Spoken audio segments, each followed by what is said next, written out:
পিতা মাতাকে ভুলে গিয়ে তারা টাকার পিছনে দৌড়াতে গিয়া মা মরে পচে ঘরের মধ্যে আছে, সন্তানের বাবা খবর নাই।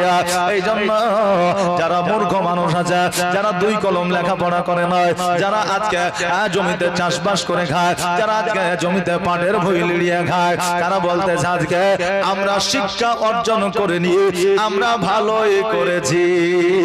আমরা যদি শিক্ষা অর্জন করতাম, আমরা হয়তো পিতামাতার লাশটা হয়তো আমরা পচায়া দিতাম। আজকে যে আমরা শিক্ষিত সমাজ আজকে জগতে চলাফেরা করতে আছে, এর চাইতে বড় লজ্জা আর কিছু হইতে পারে না। বাবা মা আমাদেরকে সুশিক্ষায় শিক্ষিত করে, ওই বাবা মা চিন্তা করে আমাদের দেখাশোনা করবে, আজকে চাকরি করবে, আমাকে হজ করাইবে, আজকে চাকরি করবে, আমার অভাব দূর হবে, আজকে চাকরি করবে, আমার অসুখ বিসুখ দেখাবে। কিন্তু ওই বাপ মা যখন সুশিক্ষায় শিক্ষিত করে সন্তানকে চাকরি নিয়ে দেয়, তখন ওই সন্তান সবার আগে বাবা মাকে ভুলে যায়। এটাই হলো বাস্তব কথা, দুনিয়ার বাবা চলমান আপনার কথা। আজকে বাবা এই জায়গায় জীবনী করার জন্য এসেছি, জীবনী হবে রে বাবা। তবে যারা জীবনে শুনে আপনার বাড়িতে গেছেন এখনো আসতে পারেন না, আপনারা অতি দ্রুত তাড়াতাড়ি করে চলে আসা। বাপজি ভাইরা আরো একটা কথা বলে যায়, বাপকে বাপের মতো হইতে হবে, আর বাবা বাচ্চাকে বাচ্চার মতো হইতে হবে, আর নেতাকে নেতার মতো হইতে হবে, আর ইমামকে ইমামের মতো হইতে হবে। এখন আপনার ইমাম যদি দেখা যায় প্রতিদিন সন্ধ্যা বেলায় চায়ের দোকানে গিয়ে আড্ডা দেয়, আচ্ছা ওর সম্মানটা থাকবে? থাকবে যে? থাকবে না। এখন বাপে যদি সন্তানকে সঙ্গে করে মদ্যপান করে জুয়ার আড্ডার যায়, তবে বাবা ওই সন্তানের কাছে বাপের গুরুত্ব থাকবে না। শিক্ষক যদি ছাত্রকে নিয়ে সিনেমা হলে যায়, তবে ওই শিক্ষার মান ও মর্যাদা ছাত্রের কাছে থাকবে না। বাদশা যদি আপনার সৈন্যদের সঙ্গে জনসাধারণের সঙ্গে যদি আপনার দুই নম্বরই করে, ওই বাদশার কোনো মান জনসাধারণের কাছে থাকে না। যদি নেতা হতে হয় আমার নবীর মতো হও, বাদশা যদি হইতে হয় ওমর ফারুকের মতো হও, পিতা যদি হতে হয় হযরত আলী রাদিয়াল্লাহু তাআলা আনহুর মতো হও, ভাই যদি হও ইমাম হাসান ও হুসাইনের মতো হও, বন্ধু যদি হও তা আজকে জগতের মধ্যে ইসমাইল আলাইহিস সালামের মতো হও, পিতা যদি হও ইব্রাহিম আলাইহিস সালামের মতো হও, তবে সবার গুরুত্ব জগতের মধ্যে থাকবে। জোরে বলেন সুবহানাল্লাহ। হ্যাঁ বাপজি ভাইরা, ছোট্ট একটা ঘটনা, তারপরে জীবনের দিকে এগিয়ে যাব। বাদশা জাহাঙ্গীর নাম আমরা শুনেছি না? শুনে নাই? বাদশা জাহাঙ্গীরের নাম শুনে নাই? জি, বাদশা জাহাঙ্গীরের নাম আমরা শুনেছি। ওই বাদশা জাহাঙ্গীর যখন আমাদের ভারতবর্ষের রাজা, একটা সময় দেশ চালিয়েছিলেন যার নাম ছিল বাদশা জাহাঙ্গীর। ওই বাদশা জাহাঙ্গীর বাবা রাজ সিংহাসনে বসে আছে, একজন বেধর্মী বাদশা জাহাঙ্গীরের কাছে আসিয়া বলতেছে, হুজুর গো আপনার কাছে একটা নালিশ নিয়ে এসেছি। বলে কি নালিশ? বলো। বলে নালিশটা হইল আমার বাড়িতে বিধবা একটা পুত্রবধূ আছে, আমার পুত্র জগতের মধ্যে বেঁচে নয়, ওই পুত্র আজকে শ্মশানে তাকে পুড়িয়ে দেওয়া হয়েছে। ওগো আমাদের বাদশা, আজকে আমার পুত্রবধূ অতি সুন্দরী, আজকে আমার পুত্রবধূ দেখতে অনেক সুন্দর, এই জন্য প্রতি রাতে একজন যুবক যাইয়া আমার পুত্রবধূর সতীত্ব নষ্ট করার চেষ্টা করে, আমার পুত্রবধূর প্রতি জুলুম করে, অত্যাচার করে। এর বিচার আপনাকে করে দিতে হবে। আর আজকে এর বিচার যদি আপনি করে দিতে না পারেন, আমি কিয়ামতের দিন আল্লাহ দরবারে নালিশ জানাবো। জোরে বলেন সুবহানাল্লাহ। বাদশা জাহাঙ্গীর চুপ করে থাকলে কোনো উত্তর যেন দিলেন না। ওই মহিলা, বৃদ্ধ মহিলা রাগান্বিত হয়ে যেন বাড়ির দিকে চলে গেল। রাত্রি যখন হয়েছে, বাদশা জাহাঙ্গীর একটা তলোয়ার নিয়ে ঘোড়ার পৃষ্ঠে চাপিয়া যেন বাদশাহ জাহাঙ্গীর ওই বৃদ্ধ মহিলার বাড়ি দিকে রওনা হয়ে যায়। আর বাড়ির পেছনে যেন দাঁড়িয়ে আছে। ইতিমধ্যে যুবক বাড়িতে প্রবেশ করে যায়। মহিলা বাঁচাও বাঁচাও বলে চিল্লাইতে আছে। এবার বাদশাহ জাহাঙ্গীর ওই বৃদ্ধ মহিলার বাড়িতে প্রবেশ করে। এবার বাদশাহ জাহাঙ্গীর বলল, মা, যে আলোটা তোমার বাড়িতে জ্বলতে আছে ওই আলোটা তুমি বন্ধ করে দাও। আলোটা বন্ধ করে দেওয়া হলো। বাদশাহ জাহাঙ্গীর ওই পুত্রবধূর ঘরের মধ্যে গেল। যাওয়ার পরে যেই যুবক অত্যাচার জুলুম করতেছিল ওই যুবকের গলার মধ্যে তলোয়ারটা চালিয়ে দিল। আর যেমনই চালিয়ে দেওয়া ঘর থেকে মুন্ডুটা আলাদা হয়ে জমিনের মধ্যে বাবা পড়ে গেল। এবার বাদশাহ জাহাঙ্গীর বলে, মা, এবার তোমার আলোটা জ্বালাও। এবার যখন মোমবাতি আর বাবা আলোটা জ্বালিয়ে দেওয়া হলো, বাদশাহ জাহাঙ্গীর ওই আপনার দুশমনের দিকে, ওই বাবা চোরের দিকে, ওই দর্শনকারীর দিকে তাকায়া দেখলে আর একবার আলহামদুলিল্লাহ পড়লে আর বলে, মারে এক গ্লাস পানি আমাকে দাও, আমি একটু পান করতে চাই। এক গ্লাস পানি দিলেন, পানিটা পান করলেন। এবার বাদশাহ জাহাঙ্গীর রাজত্বে ফিরে গেল। তারপরের দিন সকালবেলায় পুত্রবধূ আর ওই বৃদ্ধ মহিলাকে ডাকা হলো। বৃদ্ধ মহিলা বলল, আল্লাহ তোমার ভালো করুক, আমার উপকার তুমি করেছ, এর জন্য তোমার প্রতি আমার দোয়া রইল। বাদশাহ জাহাঙ্গীর বলে, মা, আমি তোমার বাড়িতে যাওয়ার পরে লাইটটা লিভিয়ে দিতে বলেছিলাম। বলে, হ্যাঁ। বলে, কেন লিভিয়ে দিতে বলেছিলাম তুমি কি জানো? বলে, না। ওই লাইটটা আমি এই জন্য লিভিয়ে দিতে বলেছিলাম যে এই চত্বরের মধ্যে তোমার পুত্রবধূর প্রতি জুলুম করবে এইরকম যুবক যদি কেউ থেকে থাকে তবে আমার সন্তানই হইতে পারে, নচেত কারো দ্বারা এত বড় সাহস নয়। এই জন্য আমি ওই জায়গায় যাওয়ার পরে আমার পুত্র সন্তানকে হয়তো কতল করতে পারবো না, মায়া হয়ে যাবে, দয়া হয়ে যাবে। এই জন্য লাইটটা বন্ধ করতে বলেছিলাম। জোরে বলেন সুবহানাল্লাহ। মা জননী, আজকে তোমাকে বলে দিয়ে যাও, যখন লাইটটা তুমি জ্বালাইলে আমি আলহামদুলিল্লাহ বলে পানিটা পান করেছিলাম।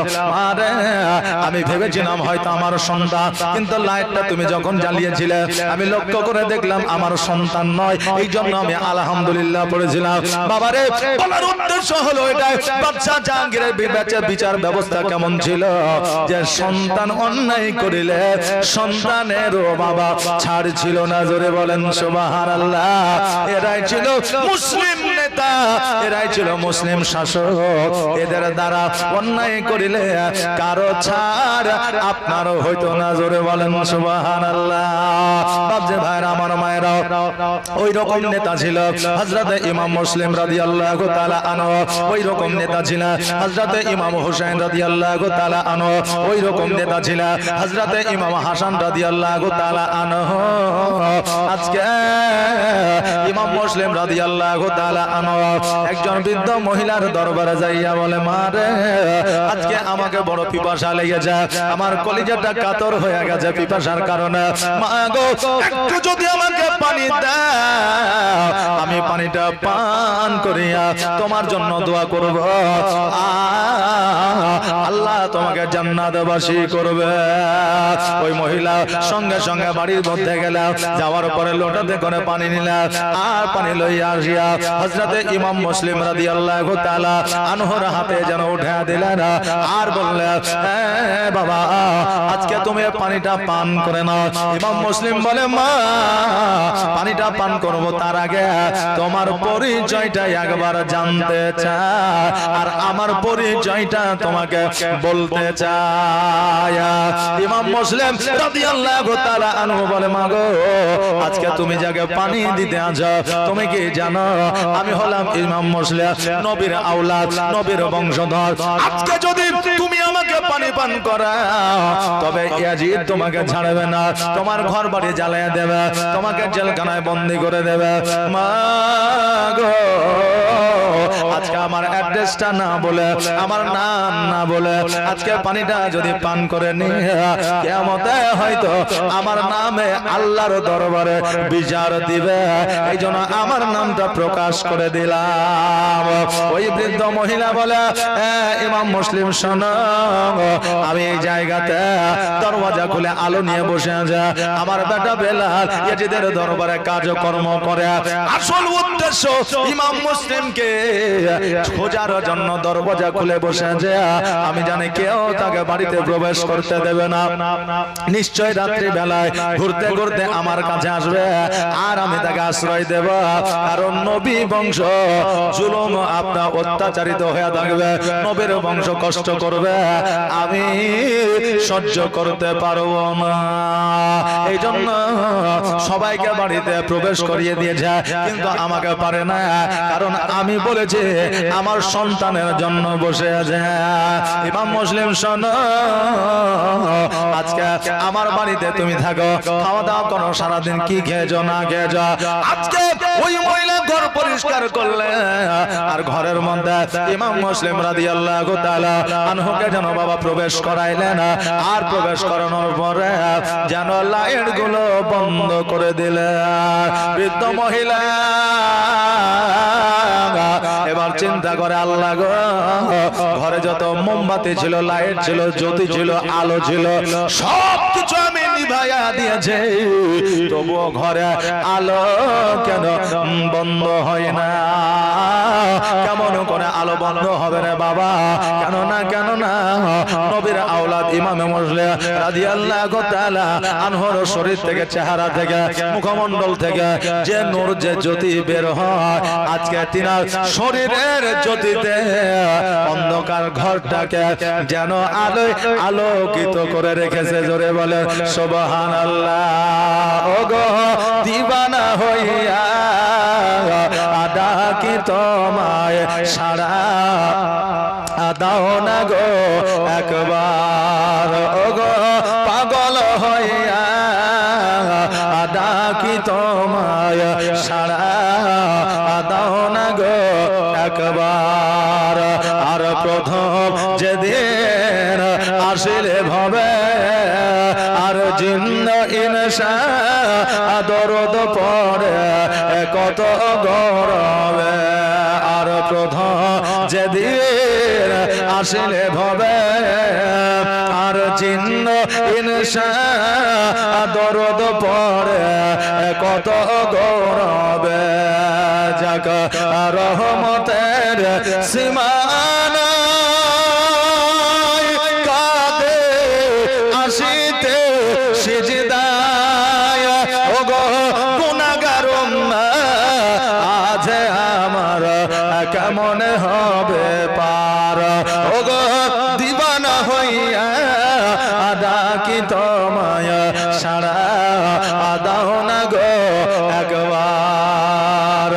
আর তোমার নূরে জগৎ নূরানে, আর জিন্ন ইনসা গরদ পড়ে ফারিস্তা আসমানে। যাক রহমতের সীমানা কাঁদে আসিতে সিজদায়, ওগো গুনাহগার আজ আমার কেমন হবে পার। ওগো দিবানা হইয়া ডাকি তোমায়, সারা দাও না গো একবার। ওগো পাগল হইয়া ডাকি তোমায়, সারা দাও না গো একবার। বাবাদের ভাড়া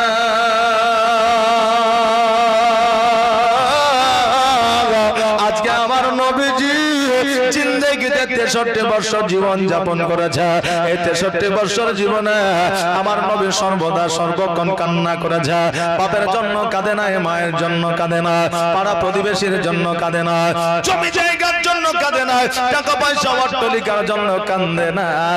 আমার নবী 63 বছর কান্না করেছে এই গুনাহগার উম্মতের জন্য। জোরে বলেন সুবহানাল্লাহ। আজকে যারা নবীকে মহব্বত করেছে, তারা নিজের জীবন বিলীন করে দিয়েছে, আর যারা মুখে নবীকে ভালোবাসি কথা বলেছে, তারা বর্তমানে ইয়াজিদের দল আপনার সাপোর্ট করেছে। জোরে বলেন নাউজুবিল্লাহ। বাপজি ভাইরা, আমার মায়েরা, আজকে আপনাদেরকে বলে দিয়ে যেতে যায়, ইমাম মুসলিম রাদিয়াল্লাহু তাআলা ওই ঘরের মধ্যে বাবা আরাম করতে লাগলো। এইদিকে বেলালের মা বৃদ্ধ মহিলা, ওই বেলাল ইয়াজিদের বাড়িতে কাজকর্ম করে, রাত্রিবেলায় ওই মহিলা না ঘুমায়া যেন বাবা পাহারা দিতে আছে, এই পার থেকে ওই পার যেন হাঁটাহাঁটি করতে আছে। মধ্যরাত্রিতে বেলাল যেন বাড়িতে প্রবেশ করেছে, আর বাড়িতে প্রবেশ করার পরে এবার বেলালের মা যেন বেলালকে খাবার খাইতে দিয়েছে। এবার মা বলতেছে, বেটা বেলাল আজকে বাড়ি আসতে এত দেরি কেন হয়ে যায়? বেলাল বলতেছে, মা গো তুমি কি জানো না আজকে নবীর আওলাদ ইমামে মুসলিম রাদিয়াল্লাহু তাআলা আনহুকে যে ধরে দিতে পারবে, যে পাকড়াও করে দিতে পারবে, তাকে 50টা মোহর দেওয়া হবে। এর জন্য আলাদা ভাবে এক্সট্রা ভাবে তার জন্য গিফট রেখেছে, উপহার রেখেছে মা। এই জন্য ইমাম মুসলিমকে খুঁজতে খুঁজতে রাত হয়ে গেছে। ওই বৃদ্ধ মহিলা বলে, বেটা বেতন জানিচ্ছ না, কিন্তু একটা কথা তোমাকে বলে দিয়ে যাও, নবীর আওলাদের গায়ে হাত দিও না রে বেটা, জীবন ধ্বংস হয়ে যাবে। নবীর আওলাদকে কষ্ট দিও না, আজকে তোমার জীবন বরবাদ হয়ে যাবে। নবীর আওলাদের গায়ে হাত দিও না, আজকে তোমার জীবন আর জীবন থাকবে না।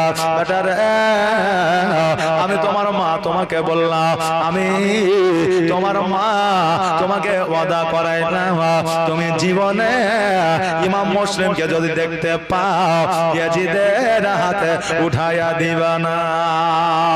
বেলাল বলল, মা গো তুমি ওই চিন্তা করিও না, ওই টেনশন করিও না। বেলাল খাওয়া দাওয়া করে নিজের ঘরে আপনার ঘুমাতে গিয়েছে। এইদিকে বেলাল রাজপ্রাসাদে চাকরি করে, কাজ করে, কর্ম করে। যারা পহরাদার হয় তারা বাবা অত্যন্ত চালাক ও চতুর হয়। এবার বেলাল চিন্তা করে, আল্লাহ গো আমার মা সন্ধ্যা বেলায় ঘুমায় গেলে সকাল ছাড়া জাগ্রত হইতে পারে না। আমার মা বৃদ্ধ মা, অসুস্থ মা, আজকে রাত্রি বেলায় আমার মা কেন ঘুমায় না? এই পার থেকে ওই পার যাতায়াত করে। এবার হযরত ইমাম মুসলিম রাদিয়াল্লাহু তাআলা আনহু উনি যেন ঘরের মধ্যে আরাম করতে আছে। বেলাল ঘর থেকে বাইর হয়ে আসিয়া মাকে বলতেছে, মা গো আজকে তুমি কেন ঘুমাও না? আজকে তুমি কেন জেগে আছো মা? তোমার শরীরটা কি খারাপ? তোমার শরীর কি ভালো না? মা বলল, বেটা রে আমার শরীরও ভালো আছে, ঘুম যেন আসে না। তুমি নিজের ঘরে ঘুমায় যাও, আমার ঘুমের চিন্তা করিও না।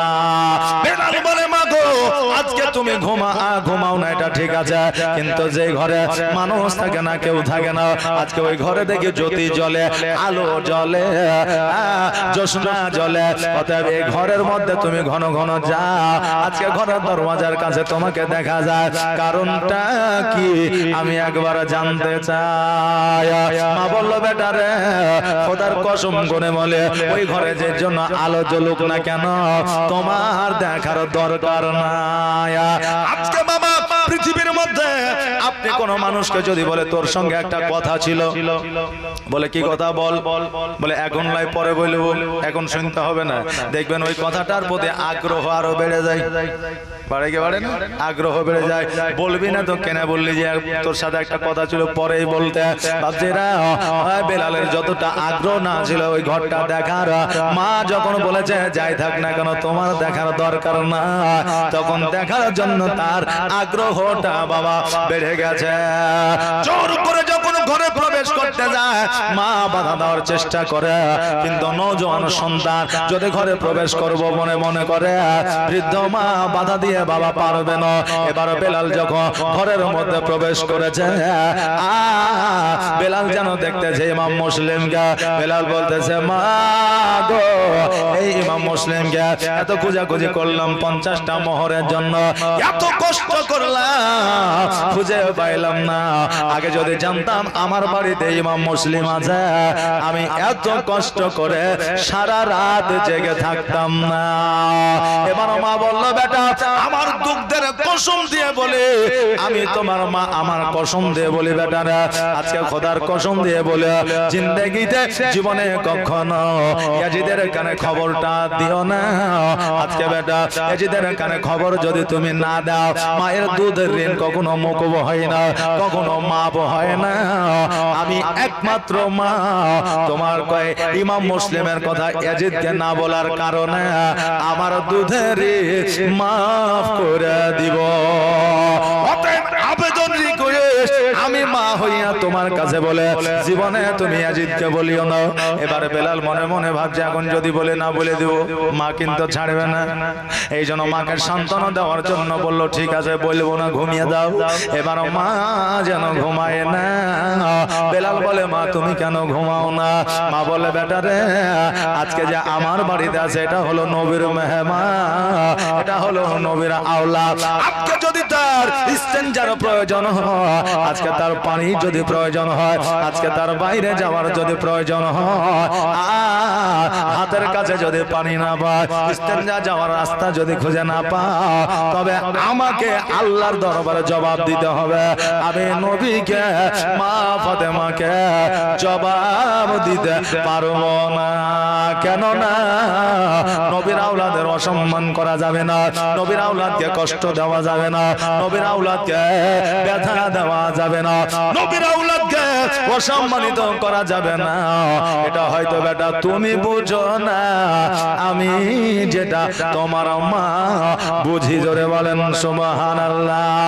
নবীর শান, নবীর মা সবাই যদি জানতো রে বাবা, দেশে আমাদের মতো ভেদ কোনো দিনই বাবা থাকতো না।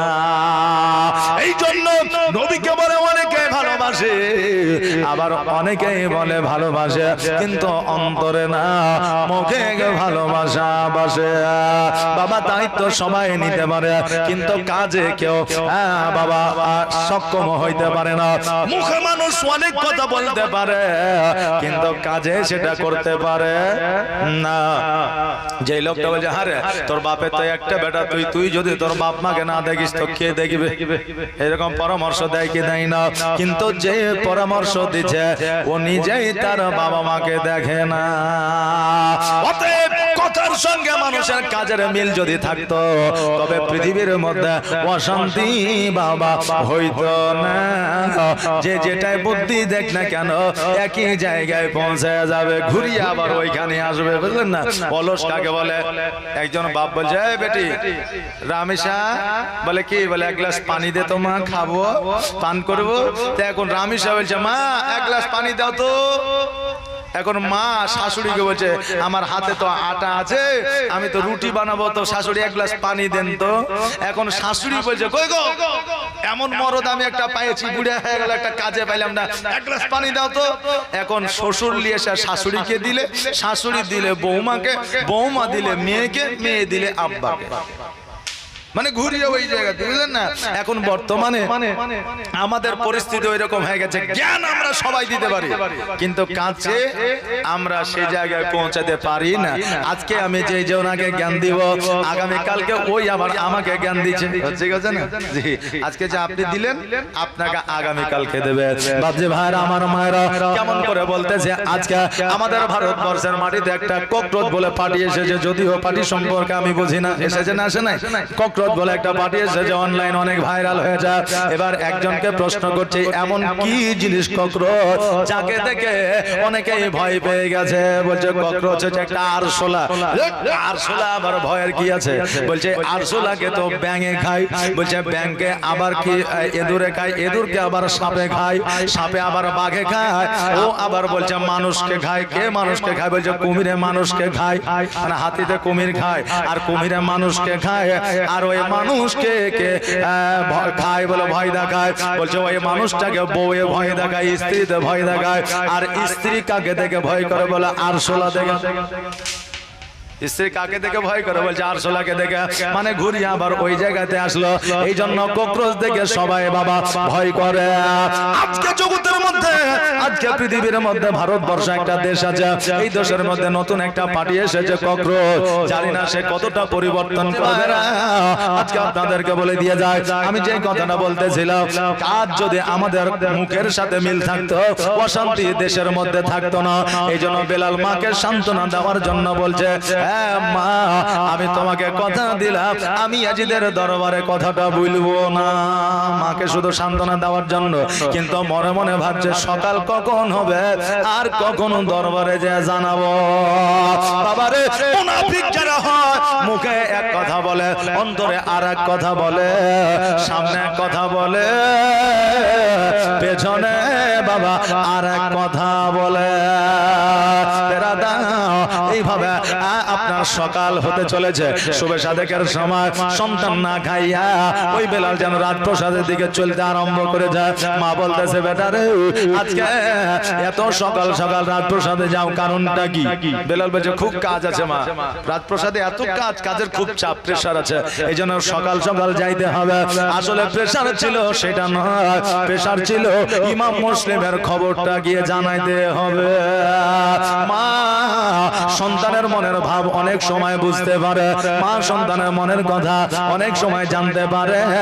আজকে অনেক যুবক আছে চায়ের দোকানে বিড়ি খায়, অনেক যুবক আছে রাত্রিবেলায় ঘরের মধ্যে গার্লফ্রেন্ডের সঙ্গে কথা বলে, অনেক যুবক আছে মদ্যপান করে, অনেক যুবক আছে পিতা মাতাকে মিথ্যা কথা বলে, অনেক যুবক আছে যারা বাপ মায়ের সঙ্গে চালাকি করে, যারা মনে করে বাপ মা জানতে পারে না। এই যুবক শোনো, তুমি যাই করো না কেন তোমার বাপ মা জানতে পারে, কিন্তু বর্তমান সিচুয়েশনে তুমি লজ্জা পাইবা বলে বড় হয়েছে বলে তোমার বাবা মা তোমাকে কিছু বলে না।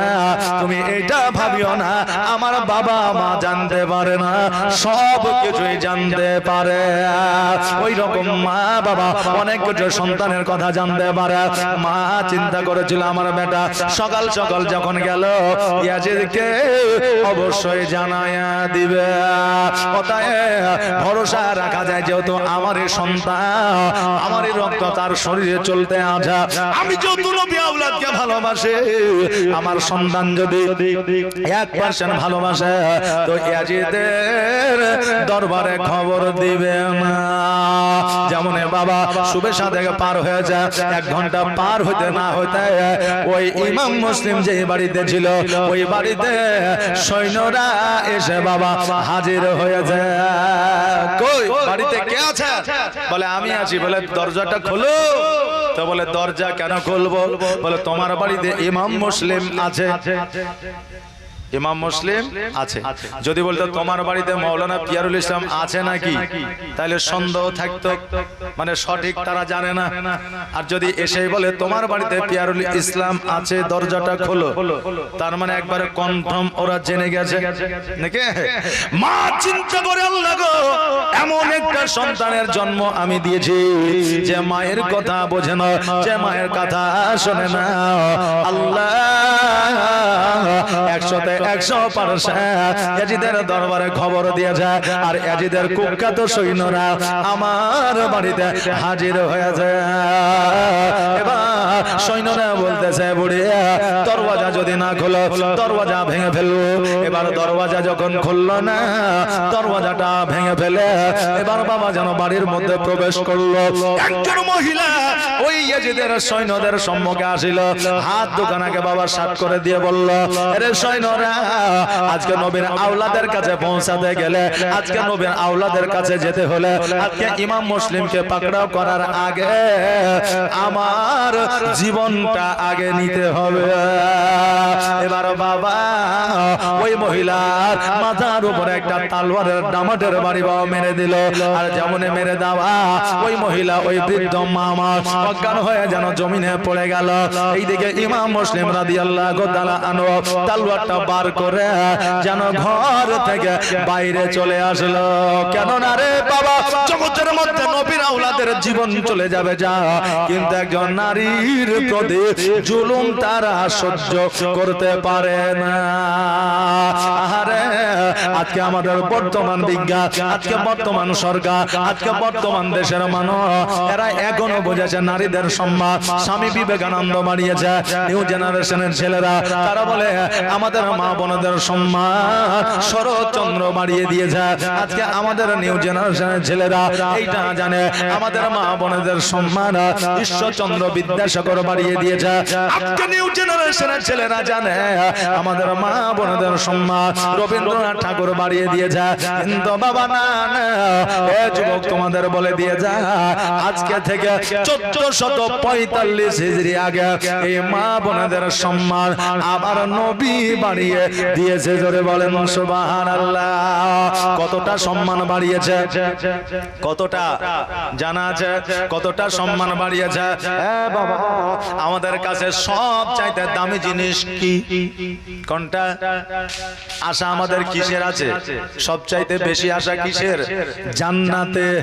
কারণ জান্নাতের আশা সবার আছে। জান্নাতে সবাই যাইতে চায়, চোর যেতে চায়, ডাকাত যেতে চায়, মুনাফিক যেতে চায়, মুসলমান যেতে চায়, হিন্দু জৈন খ্রিস্টান ইহুদি নাসারা বেঈমান যত মানুষ আছে সবাই বেহেশতে যেতে চায়। আজকে বেহেশত এত দামি, আজকে এই বেহেশত এত দামি মানুষের কাছে, কিন্তু ওই জান্নাত ওই বেহেশতকে আমার মায়ের পায়ের তলে আমার আল্লাহ দিয়েছে। জোরে বলেন সুবহানাল্লাহ।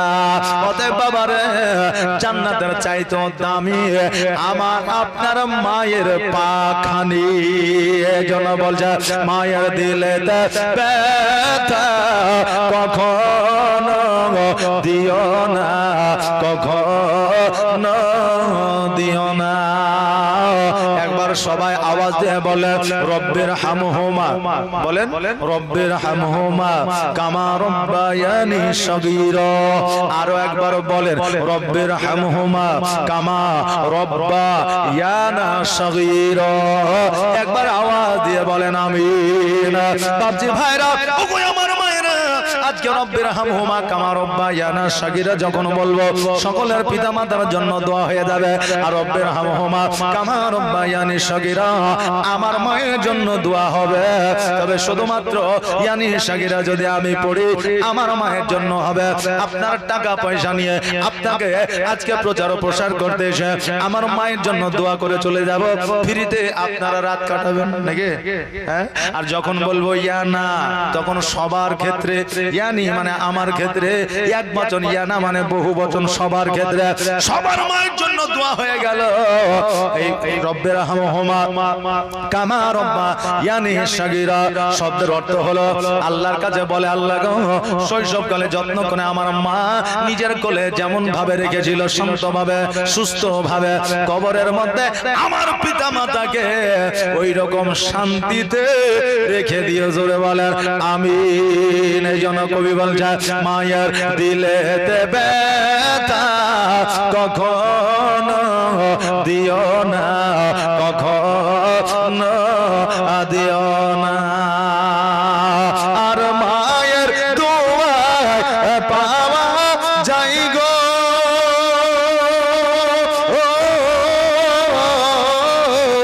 মায়ের দোয়া পাওয়া যাই গো জান্নাতের ঠিকানা। মায়ের দিলেতে ব্যথা কখনো দিও না, কখনো দিও না।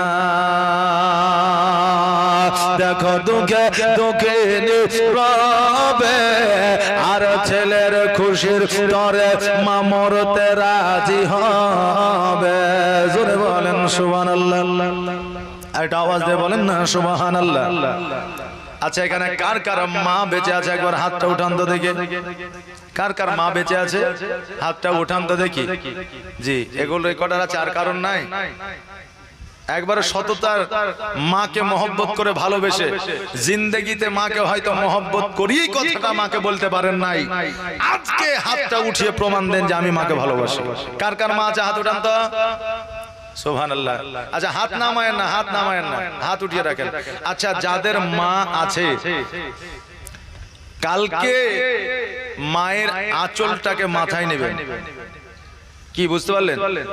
মায়ের আঁচলটাকে মাথায় নেবেন, আর মাথায় নামার পরে আপনার মনের কথা যেটা বিপদ আপদ রোগ বালা যেটা আছে মাকে খুলে বলবেন, আর বলবেন মা আমার জন্য দোয়া করে দাও। কথা বুঝতে পারলেন? দোয়া করে দাও, কারণ 50,000 টাকা দিয়ে ভাড়া করে মৌলবি নিয়ে এসে দোয়া করাবেন, ওই দোয়া কবুল হইতেও পারে না হইতেও পারে, কোনো গ্যারান্টি নাই। কিন্তু মায়ের আঁচল টাকা মাথায় দিয়ে মাকে বলবে দোয়া করো, তো মা যদি একবার দোয়া করে দেয়, খোদার কসম করে বলি আল্লাহর দরবারে কারেন্টের মতো কবুল হয়ে যাবে, আর আপনার সকল বাধা বিপদ দূর হয়ে যাবে। জোরে বলেন আমিন। তো মায়ের চাইতে বড় মূল্যবান দোয়া পৃথিবীতে আর কারোর কাছে নাই। এই জন্য আপনার অভাব অনটন হইলে আলেমের কাছে যান, হুজুর একটা তাবিজ দেন। আপনি ডাক্তারের কাছে যান, বলে হুজুর আমাকে কিছু ওষুধ দেন, মাথা ঠিক নাই, মন ঠিক নাই। মায়ের কাছে যান, মা হচ্ছে সবচাইতে বড় ওষুধ। মা সবচাইতে বড় ওষুধ। মায়ের কাছে যাবেন, দোয়া চাইবেন, বলেন ইনশাআল্লাহ, বলেন ইনশাআল্লাহ। আর যাদের মা নাই, আগামী কাল বাদ দিয়ে পরশুদিন শুক্রবার, এই শুক্রবারের জুম্মার নামাজের পরে প্রত্যেকেই বাপ এবং মায়ের কবরটা জিয়ারত করবেন, বলেন ইনশাআল্লাহ, বলেন ইনশাআল্লাহ। করবেন তো? জি, যাবেন তো? সুবহানাল্লাহ। আচ্ছা, আপনাদেরকে আল্লাহ তাবারক তাআলা সহি এবং সঠিকভাবে থাকার, পিতামাতাকে ভালোবাসার, পিতামাতার কবর জিয়ারত করার জন্য তৌফিক ইনায়াত করে। সকলে বলেন আমিন। আরেকটু আওয়াজ দিয়ে বলেন সুম্মা আমিন। আচ্ছা, আপনারা কি রাগ করলেন? বললাম তো রাগ করলেন। আচ্ছা, পিতামাতার চাইতে বড় সম্পদ জগতে আর নাই, আছে নাই। এই জন্য শ্রদ্ধা ও সম্মান করিবেন। কবি কি বলছে?